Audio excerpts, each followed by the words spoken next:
Salam, hər vaxtınız xeyir. Bugünkü dərsimiz 10-cu sinif dərslik kitabında olan mövzuların xəritə, sxem və fəaliyyət bölməsində olan tapşırıqların izahlarıdır.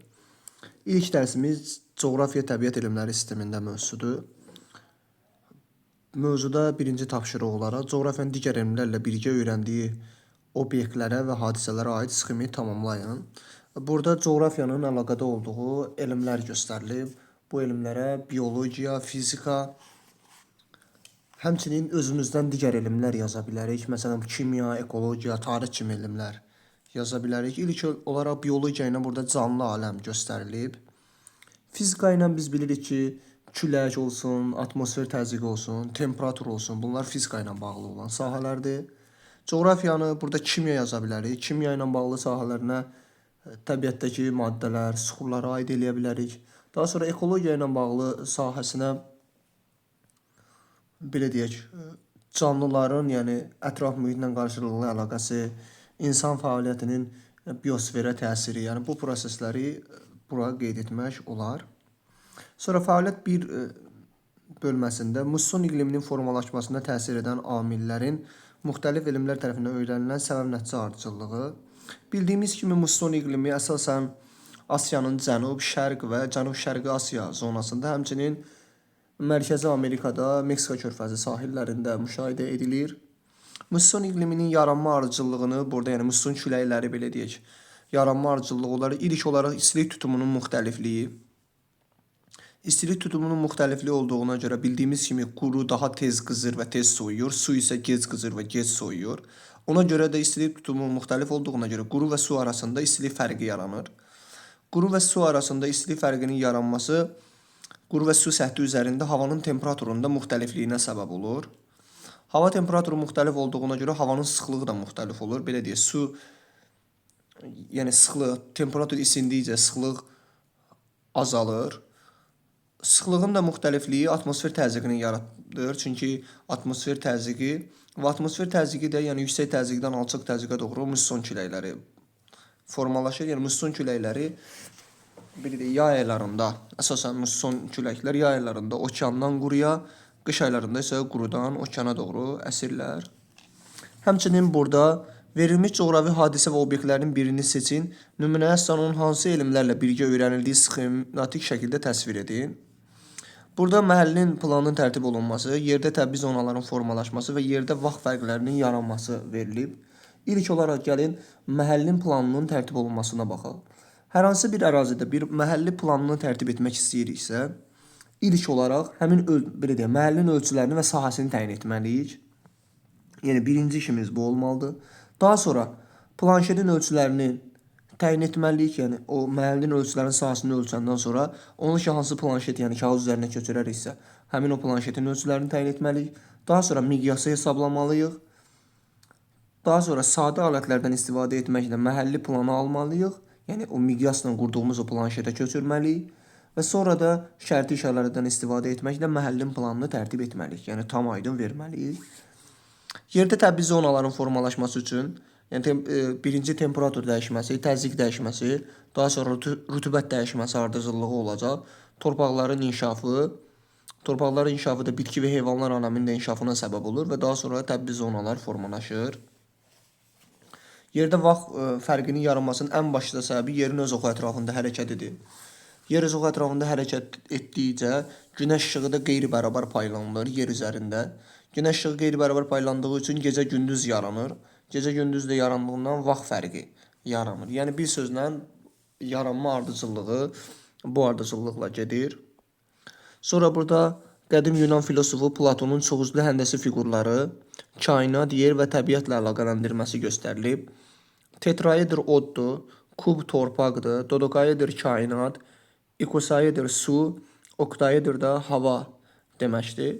Yəni belə deyək də Platon bunlarla əlaqələndirərək bunu qurub. Coğrafiyanın bildiyimiz kimi iki sahəyə bölünür. İqtisadi və sosial coğrafiya, bir də fiziki coğrafiya. İqtisadi və sosial coğrafiya əsasən sosial, yəni əhali və əhalinin iqtisadiyyatı ilə bağlı, yəni təsərrüfatı ilə bağlıdır. Fiziki coğrafiya isə yerdə olan fiziki, yəni təbii obyektlərlə bağlı. İqtisadi və sosial coğrafiya, nəqliyyat coğrafiyası, kənd təsərrüfatı coğrafiyası, turizm və rekreasiya. Yəni turizm, rekreasiya bildiyimiz kimi, yəni turizmlə bağlıdır. Əhalinin istirahət obyektlərini öyrənən sahədir. Daha sonra əhali coğrafiyası var. Həmçinin ölkəşünaslıq, sənaye, siyasi coğrafiya və bir də demoqrafiya var. Demoqrafiyada əhalinin artımını öyrənən elm sahəsidir. Fiziki coğrafiya keçsək, yerşünaslıq var. Sonra meteorologiya var. Meteorologiya hava haqqındadır. Hidrologiya okeanlar, su haqqında, iqlimşünaslıq var. Geomorfologiya yerin relyefini öyrənir. Biocoğrafiya var. Kartoqrafiya bildiyimiz kimi kartoqrafiya xəritələrin tərtib olunması üsullarını öyrənir. Landşaftşünaslıq var, torpaq coğrafiyası var, okeanologiya var, bir də paleo coğrafiya var. Yəni paleo coğrafiya da fiziki coğrafiyanın sahəsidir və paleo coğrafiya yer səthinin geoloji keçmişdəki təbiətini öyrənir. Bunlar da coğrafiyanın sahələridir. Daha sonra öyrəndiklərinizi tətbiq edin bölməsi var. Burada deyir ki, şəhərsalma zamanı nəzərə alınan iqtisadi və təbii amillər hansı elm sahələri tərəfindən öyrənildiyini müəyyən edin və fikrinizi əsaslandırın. Yəni tutaq ki, şəhərsalma edəriksə, iqtisadi amillərdən iqtisadi əlaqələrin qurulması iqtisadiyyat elmi ilə bağlıdır. Müəssisələrin yerləşməsi, bu da iqtisadiyyat elmi ilə bağlıdır. Kapital qoyuluşu, istehsal gəlirlərinin hesablaması. Yəni bunlar baxırıq ki, bu dördü də iqtisadiyyatla bağlıdır.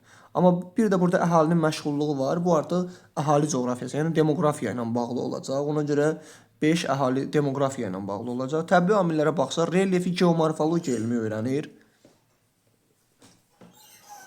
İqlimi, iqlimşünaslıq elmi öyrənir. Çayları və digər su obyektlərini hidrologiya elmi öyrənir. Havanın və torpağın çirklənmə səviyyəsinə, yəni ətraf mühitlə əlaqəsini ekologiya elmi öyrənir. Yaşıllıq zonalarının salınması, bu da ətraf mühitlə əlaqədir. Bunu da ekologiya elmi öyrənir. Yəni bir sözlə A geomorfologiya, B iqlimşünaslıq, C hidrologiya, D və Y ekologiya elmi ilə bağlı sahələrdir. Sonra öyrəndiklərinizi yoxlayın bölməsində deyir, verilən obyekt və hadisələr coğrafiyanın hansı elmlərlə qarşılıqlı əlaqəsini əks etdirir? Miqyas bildiyimiz kimi riyaziyyatla bağlıdır. Bitki və heyvanlar biologiyadır. Atmosfer təzyiqi bayaq dedik, fizika. Havanın və suyun tərkibi kimya. Yerin kosmik fəzada hərəkəti astronomiya elmi ilə bağlıdır. Təbiətdə tarazlığın pozulması birbaşa ekologiya elmi ilə bağlıdır. Ona görə bu da ekologiya elmi ilə bağlı olacaq. Cədvəli dəftərinizə çəkin və tamamlayın. Coğrafiya ixtisasları və tələb olunan coğrafiya elmi. Meteoroloq verilir. Meteoroloq bildiyimiz kimi hava haqqındadır. Meteorologiya hava haqqında elmdir. Və bir meteoroloq atmosferlə bağlı, yəni hava təbəqəsi olan atmosferlə bağlı biliklərə sahib olmalıdır. Təzyiq olsun, temperatur olsun, külək olsun, rütubətlilik olsun, yəni bunlar haqqında biliklərə sahib olmalıdır. Sosioloq, yəni əhali ilə bağlı, sosioloq əhali ilə bağlı biliklərə sahib olmalıdır. Yəni əhali coğrafiyası haqqında biliklərə. Coğrafiya müəllimi demək olar ki, hər tərəfli olmalıdır. Fiziki, iqtisadi, sosial coğrafiya bilikləri olmalıdır. Xəritə bilikləri olmalıdır, yəni kartoqrafiya. Bir də beynəlxalq iqtisadi əlaqələr üzrə mütəxəssis verilib. Beynəlxalq iqtisadi əlaqələr üzrə mütəxəssis həm fiziki, xüsusilə də iqtisadi, siyasi və sosial coğrafiya biliklərinə yaxşı bələd olmalıdır. Regionları bilməlidir, beynəlxalq təşkilatları, birliklərin fəaliyyəti. Yəni bunlar hamısı onun üçün əsas şərtdir. Coğrafiya elmləri ilə digər elm sahələri arasında məntiqi əlaqəni qurun. Meteorologiya hava haqqında idi. Biz dediyimiz kimi meteorologiya aid olacaq fizikaya. Yəni 1-ə C. Belə yazsaq daha doğru olar. 1-ə C. Biocoğrafiya biologiya ilə aid olacaq. B. Kartoqrafiya riyaziyyatla bağlı olacaq. Yəni xəritənin tərtib edilməsi, daha çox miqyas burada istifadə edilir. Sənaye coğrafiyası iqtisadiyyatla bağlıdır, adından deyir. Siyasi də ki, ölkələrlə bağlı olacaq. Yəni biocoğrafiyada belə deyək, canlıların coğrafiyada yayılması, coğrafi yayılmasıdır. Ona görə biologiya ilə bağlıdır. Yəni ardıcıllıq ümumilikdə belə olacaq. Növbəti mövzumuz ikinci mövzudur. Coğrafiya elminin tədqiqat metodları mövzusudur. Bildiyimiz kimi coğrafiyanın tədqiqat metodları iki qrupa bölünür. Müasir metodlar və ənənəvi metodlar. Deyir, uzun illər coğrafi biliklərin toplanmasında ekspedisiya, müqayisə və kartoqrafik metodlardan, yəni ənənəvi, yəni köhnə metodlardan istifadə edilib. Deyir, sxemdə coğrafi tədqiqatın hansı növü təsvir olunmuşdur? Bəli, burada ekspedisiya, yəni çöl tədqiqatları metodu təsvir olunub. Yəni həmin şəxslər gəliblər, burada ekspedisiya aparıblar, yəni gözləri ilə görüblər, Yəni Kolumbun buradakı marşrutu göstərilib, West Indiya adalarına getməsi göstərilib. Bu da ekspedisiyadır. Bu tədqiqat nəticəsində hansı məlumatlar əldə edilmişdir? Kolumb Amerikaya gəlməklə belə deyək, Atlantik okeanda bir çox obyektləri, West Indiya adalarını kəşf etmiş, Sarqas dənizini, Gulf Stream cərəyanını, yəni kəşf etmişdir. Ənənəvi metodlar olaraq kartoqrafik, tarixi müqayisə və çöl tədqiqatları metodları verilib. Müasir metodlar riyazi statistik, coğrafi modelləşdirmə, coğrafi proqnozlaşdırma, aerokosmik və coğrafi informasiya sistemi, yəni CIS metodudur. Fəaliyyət 1-də göstərir ki, deyir, tarixi tədqiqat metoduna əsasən Kolorado çayının kanyonunun formalaşdırdığı dövr ərzində çayın dərəsində baş vermiş dəyişiklikləri müəyyənləşdirin və sxematik təsvir edin. Kolorado çayı bildiyimiz kimi ABŞ-dan başlayır və Meksika körfəzindən tökülür. Yəni Meksika körfəzi də Meksika yox, Kaliforniya körfəzindən tökülür. Kaliforniya körfəzi də Meksikanın olduğuna görə, yəni iki ölkənin arasından axan çaydır. Çay dağ çayı olduğu üçün və qarşısına yumuşaq suxurlar çıxdığı üçün dərin dərələr yaradır ki, bunlara da kanyonlar deyilir. Və kanyonların yaranması tarixi metoddur. Tarixi metodun da yuxarıda ardıcıllığı verilib. Təbii obyektlərin mənşəyi yaranması, inkişaf mərhələləri və müasir vəziyyət.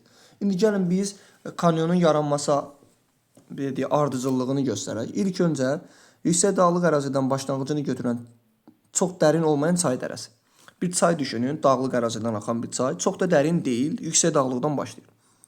Həmin o çay sürətlə axır, çünki yüksək dağlıqdan başlayıb və həmin çay sürətlə axdığı üçün əgər qarşısına yumuşaq, tez yuyulan dağ suxurları çıxarsa, yəni dolomit, əhəng daşı, gips kimi suda həll olunan kimyəvi suxurlar çıxarsa, həmin çay dərəsi, həmin suxurları belə deyək, həmin suxurları yuyaraq öz çay dərəsini daha da genişləndirəcək və burada dərinlik eroziyası baş verəcək. Dərə getdikcə dərinləşəcək və bu zaman dərin və dar dərə, yəni kanyonlar yaranacaq. Yəni kanyonların yaranma ardıcıllığı bu ardıcıllıqla gedir və Colorado kanyonu hal-hazırda dünyada ən məşhur kanyonlardan biri hesab edilir. Fəaliyyət 2-də göstərilən metod coğrafi modelləşdirmə metodudur. Coğrafi modelləşdirmə metodu obyekt və hadisələrin modelinin hazırlanmasıdır. Burada da yəni ikinci fəaliyyət 2-də də model qurulub. Burada biz baxsaq, iqlim qurşaqları üzrə hava kütlələrinin təsiri ilə, yağıntının düşməsi göstərilib. Yəni modeli qurulub da, yəni biz artıq buradan baxırıq və görürük ki, subarktik iqlimdə yanvar aylarında, yəni qış aylarında yağıntı az, yay aylarında isə yağıntı çox düşür. Artıq biz bura baxırıq, subekvatoral iqlimdə qış aylarında yağıntı az, yay aylarında yağıntı çox düşür. Deməli, subekvatorialla subarktikin oxşar cəhəti odur ki, yay aylarında yağıntı çox düşür. Sadəcə baxırıq, subekvatorialda daha çox düşür. Amma subarktikdə daha az düşür. Yəni özdə qar formasında düşür. Yağıntı deyəndə qar formasında düşür. Bu bizə artıq aydın olur. Yəni burada modeldən görməklə, yəni coğrafi modelləşdirmə metodu, müasir metoddan istifadə etməklə biz bunu aydın bir şəkildə görə bilirik. Daha sonra fəaliyyət 3 bölməsində aerokosmik metoddan istifadə edilib. Aerokosmik metod vasitəsilə aero və kosmik şəkillərdən alınan informasiyalar arasında müasir xəritələr tərtib edilir. Hal-hazırda bizə müasir bir xəritə tərtib edilib. Bu xəritəyə baxmaqla biz düzənlik və dağlıq əraziləri görə bilirik. Yəni müasir vəziyyəti görə bilərik. Yəni aydın bir şəkildə bizə aydın olur. Bu da aerokosmik metod. Yəni müasir xəritə sözü olsa aerokosmik metoddur. Əgər rəqəmsal xəritə sözü olsa, bu geoinformasiya metodu hesab edilir. Ən sonda da ənənəvi metodlardan biri çöl tədqiqatları metodu var ki, bayaq dediyimiz kimi Kolumbun məsələn səyahət marşrutu çöl tədqiqatları metodudur. Adından da göründüyü kimi ekspedisiya metodu. Bu metod vasitəsilə ərazidə müşahidələr aparılır, cihazların köməyi ilə məlumatlar toplanılır, onların təhlili əsasında bir sıra coğrafi qanuna uyğunluqlar müəyyən edilir. Öyrəndiklərinizi tətbiq edin bölməsində deyir ki, mətni oxuyun və suallara cavab verin. Gəlin suallara ilk öncə baxaq. Deyir, tədqiqat işlərində hansı metodlardan istifadə olunmuşdur? Gəlin mətni oxuya-oxuya hansı metodlardan istifadə olunduğunu deyək. Geoloqlar kəşfiyyat zamanı ölkə arasında zəngin boksit yataqları kəşf etdilər. Nə zamanı? Kəşfiyyat zamanı. Deməli, bunlar gəziblər, yəni tədqiqat aparıblar. Ona görə çöl tədqiqatları metodu. Boksitdən alüminium istehsal etmək üçün zavodlar tikilməli və əlavə elektrik enerjisi istehsal olunmalı idi. Bunun üçün mütəxəssislər ibarət işçi qüvvəsi yaradıldı. Daha sonra deyir ki, onlar boksit yataqlarına yaxın ərazilərdə daha ucuz enerji istehsal edən su elektrik stansiya tikmək qərarına gəldilər. Hələ ki qərarlara gəliblər. Əvvəlcə ölkənin fiziki və topoqrafik xəritələr vasitəsilə relyev xüsusiyyətləri öyrənildi. Baxın, əgər xəritə vasitəsilə biz öyrəniriksə, bu olur kartoqrafik metod.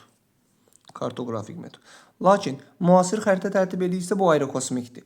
Rəqəmsal xəritə tərtib edilirsə bu CIS-dir, yəni geoinformasiya və geoinformasiya metodu. Amma burada demir xəritə tərtib ediblər. Deyir ki, bunlar xəritə vasitəsilə öyrənirlər hələ ki. Deməli kartoqrafik metoddur. Dəqiq cihazlarla dağlıq ərazilərin böyük miqyaslı planlarını tərtib etmək üçün əraziyə mütəxəssislər ezam olundu. Yenə nə olub? Yenə tədqiqat aparırlar. Yəni çöl tədqiqatı. Yenə çöl tədqiqatı var. Aerofoto şəkillər, baxın, aerofoto şəkillər çəkilərək çayların hidroloji xüsusiyyətləri haqqında məlumatlar əldə edildi. Deməli, nə ediblər? Aerokosmik metoddan istifadə ediblər. Su elektrik stansiyasının tikiləcəyi yer müəyyən olundu. Ərazinin təbii şəraiti haqqında toplanmış məlumatlar kompüterdə işlənərək tikiləcək su elektrik stansiyası layihələşdirildi. Layihələşdirilmə, yəni modeli hazırlandı deyirsə, deməli, burada nədən istifadə olunub? Coğrafi modelləşdirmə metodundan istifadə olunub. Və müasir texnologiyadan istifadə edildiyinə görə geoinformasiya metodu olacaq. CS-in tikintisindən sonra ərazidə baş verəcək dəyişikliklər müəyyən edildi. Yəni proqnoz verilir də qabaqcadan ki, bu dəyişikliklər olacaq. Qabaqcadan, yəni sonrakı hadisə proqnoz verilirsə, deməli bu coğrafi proqnozlaşdırma metodu olacaq. Yəni bu A variantının cavabı idi. Sonra B-də deyir ki, istifadə olunan metodlar vasitəsilə hansı məlumatlar əldə edilmişdir? Yəni bu artıq mətndən gördük. Xüsusilə də proqnoz verildi sonda. Layihənin ölkəyə verəcək iqtisadi səmərəsini müəyyənləşdirmək üçün hansı metodlardan istifadə etmək lazımdır? Həm müqayisə etməliyik, yəni fərqli oxşar xüsusiyyətləri tapmalıyıq digər layihələrimizdən, digər görülən işlərlə. Proqnozlar verməliyik. Bu, əlbəttə ki, iqtisadi səmərə verəcək. Sonra deyir, uyğunluğu müəyyən edin. Tədqiqat metodları verilib. Tarixi, CIS, çöl tədqiqat, coğrafi proqnozlaşdırma. Müşahidə məntəqələrinin yaradılması bu çöl tədqiqatlarına aiddir. Müşahidə məntəqəsinin yaradılması, ekspedisiyanın aparılması, təsərrüfatın yerləşməsinin müəyyən vaxt ərzində dəyişməsi, müəyyən bir dövr ərzində dəyişsə, deməli tarixidir, yəni inkişaf mərhələsidir. Kosmik tədqiqatların köməyi ilə xəritələrin tərtibi. Baxın, müasir xəritələr tərtib olunur aerokosmiklər, rəqəmsal xəritələr, kosmik tədqiqatların köməyi ilə xəritənin tərtib olunması CIS-ə aiddir. Ona görə 2-2 gedəcək. İnsanın təbiətə təsirinin nəticəsinin müəyyən edilməsi, yəni insan təbiətə təsir edəcək və gələcəkdə nə olacaq? Yəni proqnoz verirlər qabaqcadan. Bu da 4-ə D gedəcək. Sonra deyir ki, su anbarının tikilməsi nəticəsində ərazidə baş verə biləcək dəyişiklikləri məntiqi ardıcıllıqla proqnozlaşdıran. Təsəvvür edin ki, bir ərazidə biz su anbarı tikirik. Su anbarı tikən zaman su anbarı geniş bir sahə tutduğuna görə ətraf ərazilər su altında qalacaq. Yəni birinci su anbarı tikildi, ətraf ərazilər su altında qalacaq. Bu da əlbəttə ki, meşələrin, yararlı torpaqların su altında qalmasına səbəb olacaq. Və yeraltı suyun səviyyəsi qalxacaq. Çünki artıq üstdən də suyun təsiri yeraltı suyun səviyyəsi qalxacaq. Yeraltı suların səviyyəsinin qalxdığına görə ətraf ərazilərdə bataqlıqlaşmalara səbəb ola biləcək. Bu da səbəblərdən biridir. Digər biz ardıcıllığı da deyə bilərik. Məsələn, su anbarları tikilən yerlərdə rütubətlilik artır. Çünki buxarlanma üçün yəni su ehtiyatı var. Yəni buxarlanma qabiliyyəti üçün də su ehtiyatı var deyən rütubətlilik də ətraf ərazilərdə artır. Yəni rütubətliliyə təsir edir. Verilən coğrafi obyekt və hadisələrin tədqiqində istifadə olunan metodları müəyyənləşdirin. Bu məsələlərin hamısının tədqiqində hansı eyni metoddan istifadə etmək mümkündür? Əhalinin ərazi üzrə məskunlaşması, Avropanın iqlimi, sonra əhalinin yaş cins tərkibi, Azərbaycanda kənd təsərrüfatının inkişaf istiqamətləri. Burada məsələn biz kartoqrafik metoddan istifadə edə bilərik, riyazi statistik metoddan istifadə edə bilərik. Yəni, bu tip metodlardan istifadə etmək olar. Artıq digər bir isə layihədir. Yəni, layihə çox da bunu özümüz də yaza bilərik. Əsas olaraq tapşırıqları, fəaliyyətləri izah elədik. Gələn dəstə digər mövzuların xəritə sxem və xəritə qrafiklərini və fəaliyyət hissələrindəki tapşırıqları izah edərik.